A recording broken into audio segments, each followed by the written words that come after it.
So yesterday I went to the cinema to watch The Flash, or if you're watching this later, on the 14th of June, and here is my review of the movie.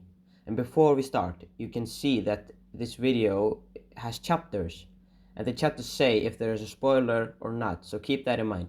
And I will probably tell you if there is a spoiler or not, but without further ado, here's my review of The Flash. And I'm going to start with a summary of the movie, and here are spoilers, so check out or click to the next chapter if you haven't seen the movie.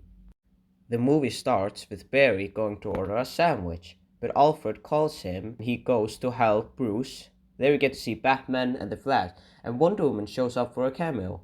And then we see Barry's origin story, and then he goes back in time to save his mom, and everything goes wrong. Barry lands in the wrong year and goes to see his mom. And there he sees another version of himself and quickly takes him to the room where he realizes what year it is and that today he gets his powers. So he goes to the lab with the other Barry and they both get struck by lightning, giving the younger Barry powers but taking the main Barry's or the older Barry's powers away.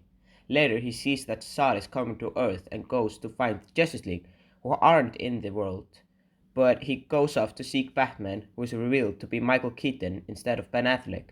He doesn't want to help them, but does and finds out where the Kryptonian is. They three go there and they find that Kal-El isn't there. Instead, there is just a random girl who they save, and then it's revealed that she is Supergirl. They return back to the Wayne mansion, and Supergirl doesn't want to help them and leaves to go see Zod. Meanwhile, they try to give the older Barry's power back, and it doesn't go well until Supergirl comes back and helps them, and Barry gets his powers back. They three and Batman, who joins them, go out to try and stop Zod, but they fail, and the two Barrys go back in time over and over again until the older one realizes it's not possible to save his mom and this Earth at the same time. So he and the other Barry, who is still trying to save the Earth, argue over it. And we see a lot of cameos, including Christopher Reeve's Superman, Adam West Batman, and Nicolas Cage as Superman from the cancelled Superman movie, where Nicolas Cage was supposed to play Superman. And then they reveal that the Dark Flash is this Earth's Barry, who has been trying to save his Earth for long now, and the younger Barry sacrifices himself, and that's the end for the two younger ones, the Dark Flash and the young Barry. And the older one goes back in time and talks to his mom in a heartwarming scene, and takes the tomato sauce out of the cart and then returns back to the original timeline. Or so we think. Bruce Wayne pulls up just to be revealed that it's now George Clooney, not Ben Affleck again. And that's how the movie ends. There is a post-credit scene, and the post-credit scene is just a funny scene between Barry and Arthur, aka Aquaman, where he's very drunk. But anyways, here's my review of The Flash. Prepare yourself for an epic adventure as the movie develops into his origin story that unfolds after the main character has already been established. By doing so, the film takes a refreshing approach, allowing us to witness the growth and development of the characters in a way that feels organic and satisfying.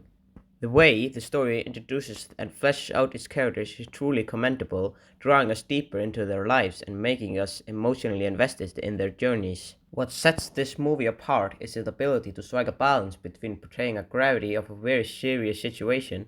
It tackles weighty themes and challenges head-on, highlighting the stakes and consequences involved, while simultaneously evoking genuine emotion that resolves with the audience. The action sequences in this film are a sight to behold. The CGI at times is questionable though. Each action-packed moment serves a purpose and contributes to the overall narrative, enhancing the impact of the plot and adding depth to the characters' arcs.